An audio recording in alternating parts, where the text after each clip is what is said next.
ప్రభాస్ నటిస్తున్న రాజా సాబ్ సినిమాపై మంచి ఎక్స్‌పెక్టేషన్స్ ఉన్నాయి.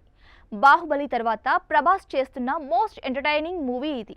అదిరిపోయే పాటలు, ఫైట్స్, కామెడీ, డాన్స్‌తో పాటు ముగ్గురు హీరోయిన్స్‌తో రొమాన్స్ చేస్తున్నాడు డార్లింగ్. పైగా first horror romantic comedy movie చేస్తున్నాడు. అందులోనూ ప్రభాస్ ఓల్డ్ లుక్‌లో కనిపించబోతున్నాడు.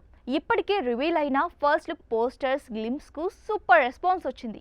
చెప్పినట్టే మారుతి వింటేజ్ డార్లింగ్ను చూపించబోతున్నాడు. అయితే ఏప్రిల్ 10న రిలీజ్ కావాల్సిన ఈ సినిమా వాయిదా పడింది. కానీ ఇప్పటి వరకు కొత్త రిలీజ్ డేట్ ప్రకటించలేదు. అయితే మారుతి మాత్రం సమ్మర్లో అద్దరిపోయే ట్రీట్ ఇవ్వడానికి రెడీ అవుతున్నాడు. మే నెల మిడ్లో అప్డేట్స్ ఇస్తామని ఆ మధ్య హింట్ ఇచ్చాడు మారుతి. అందుకు తగ్గట్టే టీజర్ రిలీజ్కు ప్లాన్ చేస్తున్నాడు మారుతి. సాలిడ్ టీజర్ కట్ చేసే పనిలో ఉన్నట్టుగా తెలుస్తోంది. ఈ టీజర్కు సంబంధించిన గ్రాఫిక్స్ పనులు పూర్తయిపోయాయి. విదేశాల నుంచి ప్రభాస్ తిరిగి రాగానే తనతో డబ్బింగ్ పూర్తి చేసేందుకు ఎదురు చూస్తున్న మారుతికి ఆ టైం వచ్చింది. రెబల్ స్టార్ ప్రభాస్ వెకేషన్ పూర్తి చేసుకుని హైదరాబాద్ తిరిగి వచ్చాడు. ఇక డార్లింగ్ డబ్బింగ్ చెప్పడమే ఆలస్యం. టీజర్ను ఎప్పుడైనా రిలీజ్ చేసే ఛాన్స్ ఉంది.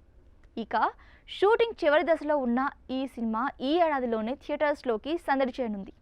ఈ సినిమాలో నిధి అగర్వాల్, మాలవిక మోహనన్ హీరోయిన్స్గా నటిస్తూ ఉండగా పీపుల్ మీడియా ఫ్యాక్టరీ నిర్మిస్తోంది.